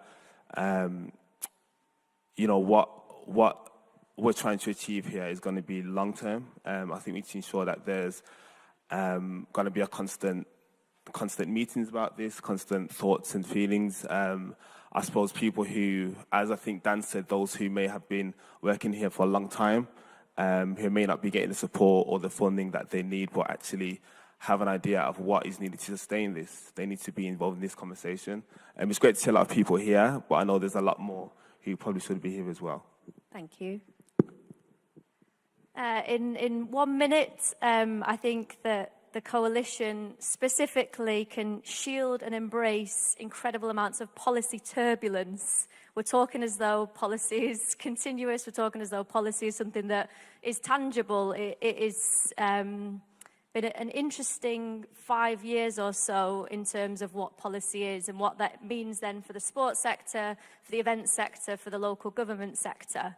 So I think the coalition can go a long way in shielding and embracing and translating some of that policy turbulence into the organisations that are sat in front of us about how you continue to deliver, how you secure that long-term investment, how you strengthen those collaborative moments, and pushing back when policymakers and those at the macro and the meso level are asking for things or wanting things that are just making people far too busy. And that's not just the paid workforce, but the volunteer workforce as well. We need to protect those on the front line, and I think the coalition can go a long way to do that. Thank you. I think in the way we've split policy and practice today, there's not a divide anyway. There's not an us and them in the room. Yes, those delivering, I've felt it more, especially the last couple of years, but we're talking about bigger policy. I want to see us as part of the same system, which is the coalition. There's definitely not an us and them here, as I see it. We carry that responsibility as other national partners and other system partners to work more closely, invest wisely through insight and through the relationships we have with community delivery organisations. But that in itself isn't going to do it. So the coalition and us together needs to find a way to demonstrate a bigger impact to get longer term investment, and for policymakers at top level to invest significantly and seriously in the preventative agenda, because we're not short of evidence. What we haven't been able to do is influence in long-term prevention, as far as I see it. Thank you all for taking part in today's panel.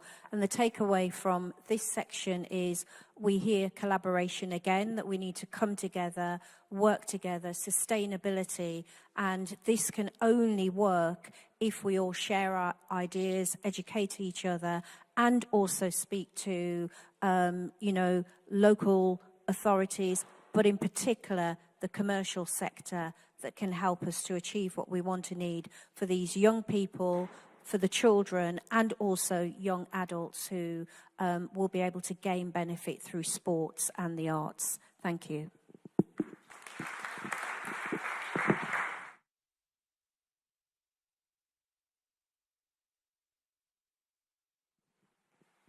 Good afternoon, colleagues. For those that don't know me, I'm Sarah Morterboys, and I work with Premiership Rugby, looking after their community development. And I'm here now to move you at pace through our next session, and welcome to colleagues online as well. So this is really about you now having the opportunity to talk openly, and as Beverly said earlier, one of my favourite words in our language is be a bit maverick in the conversations that you're going to be having as you move around the room. So I do have some very esteemed colleagues who are going to help facilitate these conversations. So question one, which is with Simon. Simon, give us a wave over in the back, is really about how we raise the awareness and amplify the contribution of sport for development as a part of legacy and major event development and delivery. My colleague James, where's James? There he is, James, who's going to be over here on question 2, is really about who should be the key beneficiaries of social legacy programs and how do we ensure that we're collectively reaching these groups effectively. Kelly at the back from the Coalition will be looking at how we can work together to measure and report the contribution of sport for development organisations, both around major events and elsewhere across our sector and beyond. And Justin from Sporting People will be looking at a subject that's very close to all of our hearts, which is really around workforce development and what we need to do to support the workforce across sport for development to enable them to meaningfully contribute. And you'll probably know as well that Sporting People are working in partnership with the Coalition around really getting under the skin of what's needed across workforce development. And Justin will be able to give you more information when you talk with him about a survey that's currently live for you really to have your voice and get things understood and to the forefront of that agenda. So what I'm going to do is move you. You've got the opportunity now, and colleagues online are James from Parkrun and Julie from the Youth Sport Trust will be facilitating this online as well. So you have the opportunity over the next 10, 15 minutes or so, and I will make sure that I bring you back in to really pick a couple of those questions and go and visit each station, pick a couple of those questions and really get under the skin in terms of the conversations that you need to have. So I'll send you off now. So as I say, move around the room and I'll bring you back and keep you on track. Thank you, guys.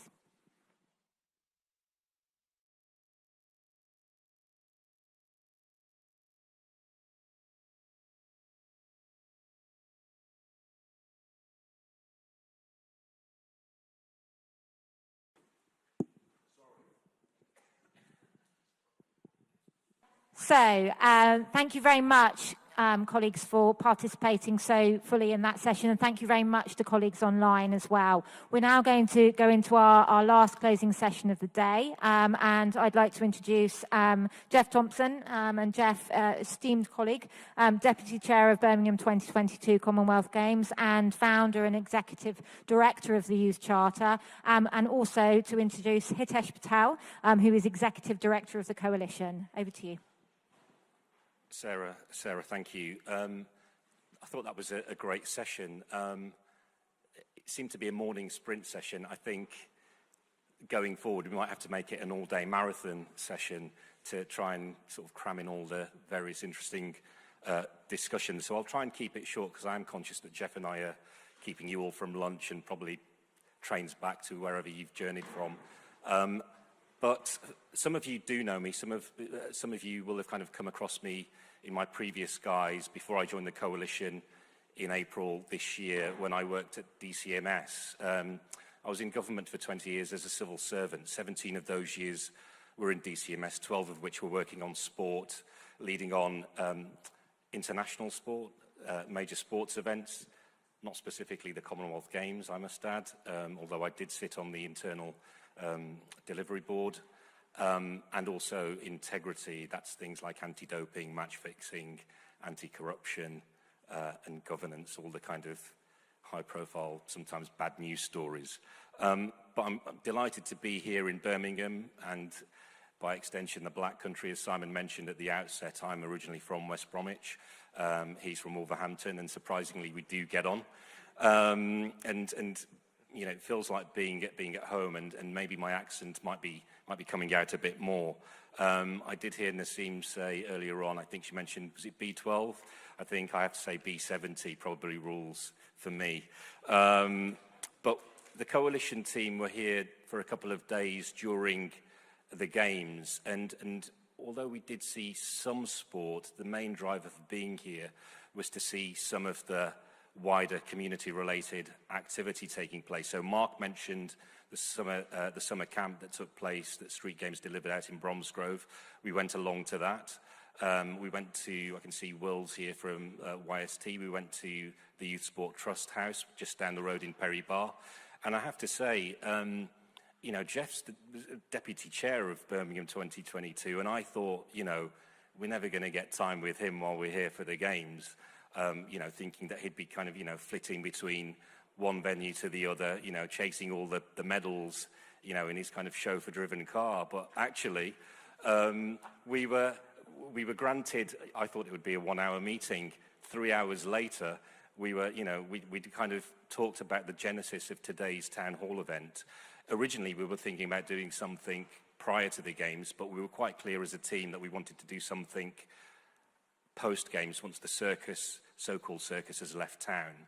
And it was Jeff's idea or suggestion to host it here at the Legacy Centre of Excellence, a venue which I hadn't heard of before, surprisingly, but what a great venue it is. And, you know, I'll certainly be coming back here, not least because I saw on the website they also host concerts here, so I'll certainly be doing that. But there was, and I think Naseem mentioned it earlier on, there was certainly a vibe in the city during the Games, and I don't know if it's because of the changing of the seasons or what, but, you know, I'm up in Birmingham, the Black Country, quite often, but you know, that vibe is kind of evolving and changing, and it's almost like we're back to business as usual. So I'm hoping very much that through today's event that some of you were able to kind of speak to each other for the first time. I noted that Beverly hadn't actually spoken to Tom from Sport for Life, which was surprising, and I'm sure there are other kind of connections that we can help facilitate, if not here today, certainly post-event, and the Coalition's happy to kind of act as a dating agency, so to speak, in that regard. But my lens into the world of sport for development primarily was through Sport for Life, actually. I'm the outgoing chair of Sport for Life, and it's through the sport and employability route that gave me my lens into this world. But this year, you know, I've been telling people whenever I see them that this is like the biggest sporting year that the UK's seen since 2012, when we hosted the Olympic and Paralympic Games. And if you remember going back 10 years, legacy was the word that was bandied around quite a lot. And it's being bandied around again in the context of, everyone agreeing that, it's good to play more sport. Playing more sport is effectively the means. Everyone can agree on the means, but what people don't often appreciate is what the end goal is, what the end point is. And what I'm hoping, and what we as the Coalition are hoping through our open goal advocacy framework, and you'll remember the slide that Simon put up at the outset, and it's on our website, all the different areas that sport can make a tangible and positive difference to. And when I first joined the Coalition back in April, we did host a town hall event in Manchester, which related to sport and criminal justice, that was delivered in partnership with Street Games and the Alliance of Sport. 6 months on from that, you may have seen that it was announced last Friday that we'd managed to, as a consortium, the Coalition working with Street Games and the Alliance of Sport, that we'd managed to secure £5 million worth of new funding from the Ministry of Justice to support interventions in the criminal justice system using sport. So that's, we're open to bids for that. So please go and have a look at details if you're interested on our website. And we, Street Games and the Alliance of Sport, were very happy to have conversations around that. I can't guarantee that 6 months on from today's event that we'll manage to kind of elicit some more funding from government, but certainly that's something we'll be trying. But the ground is fertile, I would say, in terms of where the government is and its arm's length bodies. So, for instance, some of you will be aware of Sporting Future, the government's sports strategy. My former colleagues at DCMS still intend to publish a new strategy before the end of this year, although it might be early next. That's certainly something that Stuart Andrew, the new sports minister, has championed of late. Sport England continues to deliver and realise its Uniting the Movement strategy. And UK Sport are also looking into the social impact of hosting major events, and I'm delighted that we've got Matt Wookey here from UK Sport today. I don't want to take up too much more time, but I think I should sort of offer a round of quick thank yous before passing over to Jeff. Firstly, thank you to Jeff and Janice for the support they've given in delivering today's town hall event. Again, Keith and Janky and the team here at the Legacy Centre. Thank you to all the presenters and facilitators, and to you who've made the effort to come here in person, and also to our online audience. And significantly for me, thank my team, notably Erin, who's online, Simon, who's kind of helped design and driven this event through to today, and also Kelly and my team, who actually sadly is going to leave us for a great new role at Access Sport next week, so we wish her well for that. And my chair is here, Andy Reid, and a couple of board members as well. James Mapston's one of my board members, and I think we've got another online as well. And also our funders. So Mike mentioned earlier on the system partners of Sport England. The Coalition's a proud system partner of Sport England, and we're also grateful for the funding and support we get from Comic Relief and Laureus. And without further ado, I think I'll stop there and hand over to Jeff.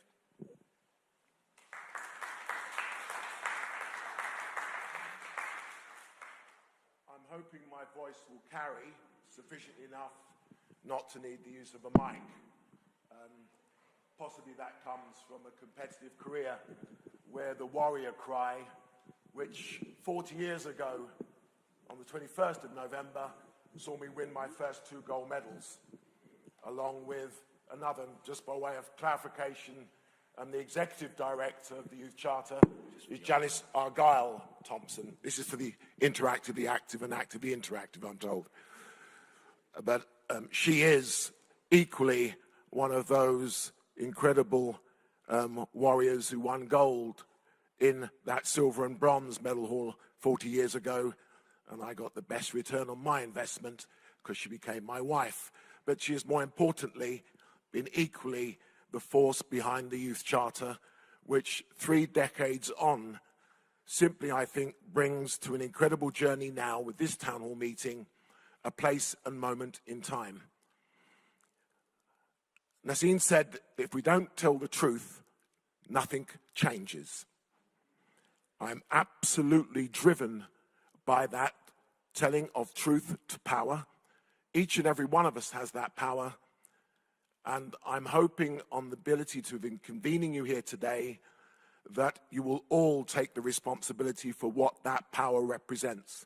First, foremost, and uttermost, with me sharing with you this fundamental human right and belief that sport, in its artistic and cultural fundamental human right of opportunity to young people in their mental, physical, and emotional health and well-being.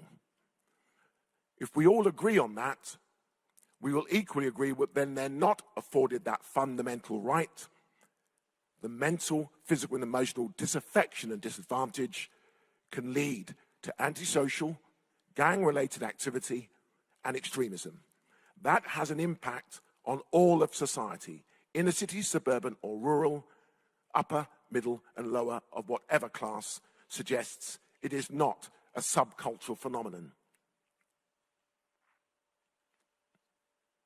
The bidding and hosting and legacy of major games is nothing new to Britain. We have been at it for a long time. Ironically, Birmingham had the aspiration of bringing the Barcelona games as they became awarded to Birmingham. It was my first exposure to the IOC and all things sport.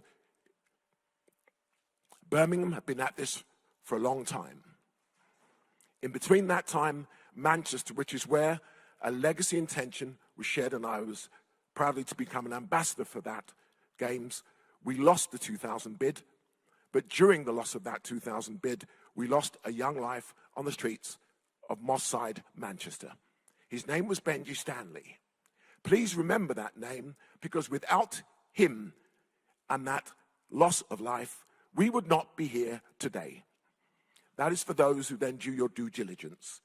But from that, the business sector, the commercial sector, invested in what I simply wish to see, on the basis of a royal charter, a youth charter. Manchester lost the 2000 Olympic bid, but gained the 2002 Commonwealth Games. It was the most equitably diverse and inclusive games, where parasport were given equal parity in the games program. What gave birth to the games makers came from going into areas of regeneration and renewal to give them a role as volunteers. But as the point has been well made, communities thrive because they come from the community, by the community, with the community. By the year 2000, at the 2000 Games, the late Kofi Annan and the late Dame Mary Glenn Haig, a founding trustee of the Youth Charter, had a conversation at the opening ceremony, and Sport for Development for Peace was born, with an office in New York. The Magdalene Conference in 2003 and following years started to set a global footprint. A movement was inspired. I have to share with you today, the Youth Charter's strategy was 7 years. I cannot believe it's become myself and Janice Argyle-Thompson's life work for what many of you have now committed to. But if the truth be told, it has become a sector and now an industry, and that is fundamentally wrong. If the 3 pillars of engagement, of sport, art, culture, and digital activity, and it must be holistic, it must be integrated to engage young people, then it can equip them, as we all believe, with the mental, physical, emotional health and well-being and life resilience. Once they have that, they have to be empowered with an ambition of further higher education, employability, or entrepreneurship. Without that, it's failed. I've witnessed hundreds of millions of pounds, strategies, policies. I'm now serving my 10th Prime Minister in public life. I won't tell you how many sports ministers or secretaries of state. Suffice to say, like most say, when they see me coming, they all say yes to me, but not many followed up. But that's not exclusive. Respective governments have failed. But I will share with you this. In every single moment where people have said, we need to talk, we need the roundtables, we need the strategies, we need the agencies, they are not reflective of the communities we want to affect the change. It is not diverse, not just in look, in thinking, in creativity, knowledge. in collectivism.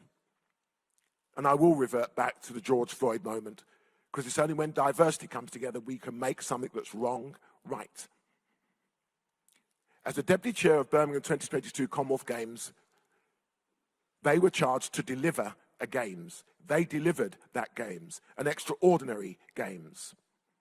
It is not an organising committee's role or responsibility to look at the issue that we are now empowered to deliver.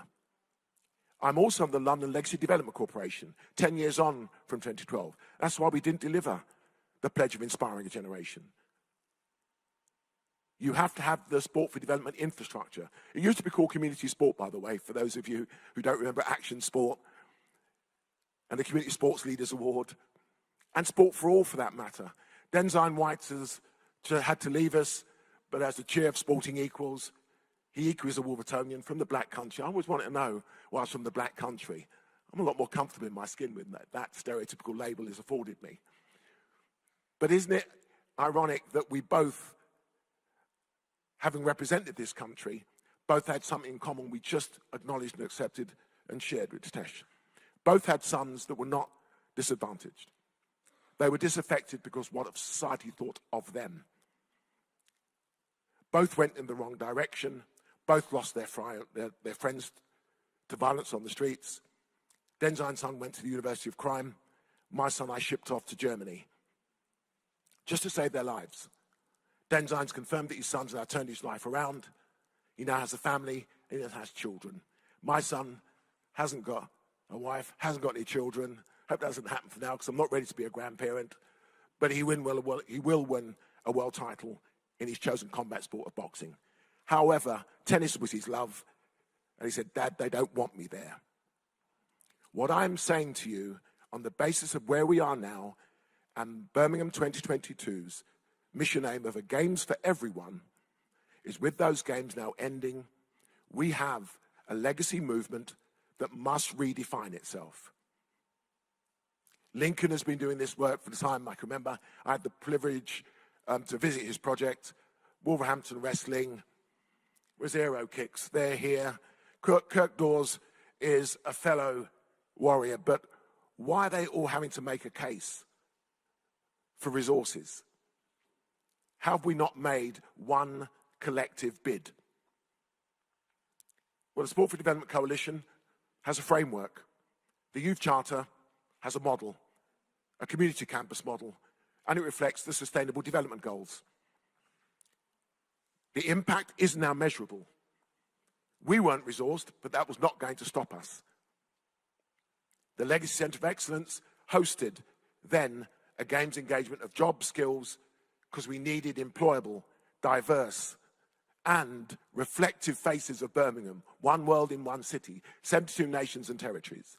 Bring the Power, Generation 22, baton bearers, games changers, all contributed. But it's interesting to note, 14,000 volunteers from Birmingham. But Nassim is right. Was it reflective of all of those faces of Birmingham? No, it wasn't. Because those in the community didn't have the time, energy, or bandwidth. That's a truth. But no one will ignore the spirit of what was there. But the one thing I will implore you all today, if we don't make that coalition a consortia of genuine diversity in all of its forms, then the commitment means nothing. And I say to you this, if every life is priceless, I will send you the report that will make all of us look at ourselves. We are 54 lives lost on the streets of this country, inner city, suburban, or rural. Many say Jeff Thompson's angry, aggressive, makes them feel anxious. By the way, that energy was enough to lead a Great Britain team to dominate then, now. It cannot be good in one sphere and not acceptable in another sphere. I do thank George Floyd for being able to become the Deputy Chair of Birmingham 2022, because without his life being lost and that knee on his neck, I would not have had that role. That's a truth, because there was challenge, and it's good to challenge. It's good to be an activist. It's good to tell the truth to power, because we do so on the basis that our young people need to know that there's someone prepared to fight their corner. We have a call to action. There is a plan. 10 Prime Ministers on, a number of more reports from the Children and Young People's Commissioner, and we've yet to see lives saved, not lost. Please work together.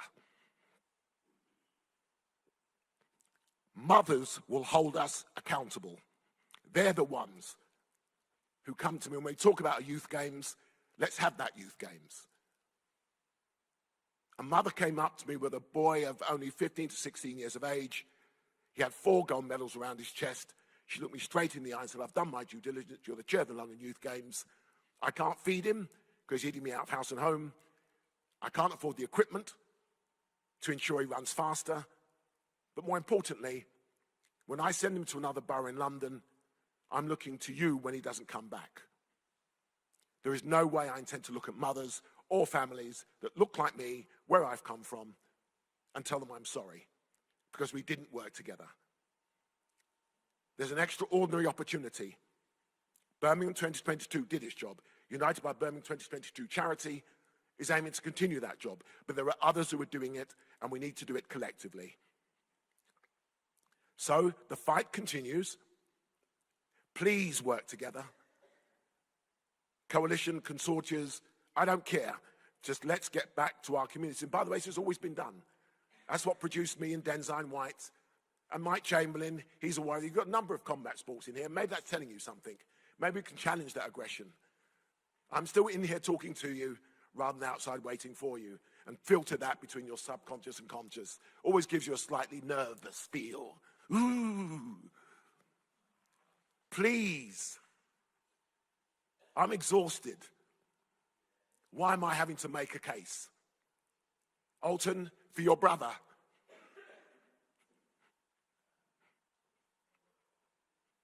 Too many lives lost whilst we faff around and go through strategies. From the community, by the community, with the community. A legacy centre of excellence, a legacy opportunity for all.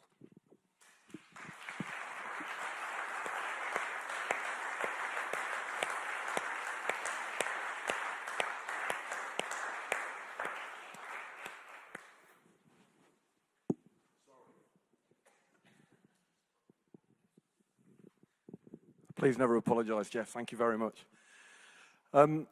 Sorry to bring a bit of a dampener on it. Has anybody got a Ford in the car park? EJ13 ELV, your alarm is going off. But thank you very much for your attendance today. We will be following up on all the actions to Jeff and Tesh's points. Thank you very much. So please look out for that. Thank you for your support today, for your attendance. And please come and join us to have lunch. Thank you very much.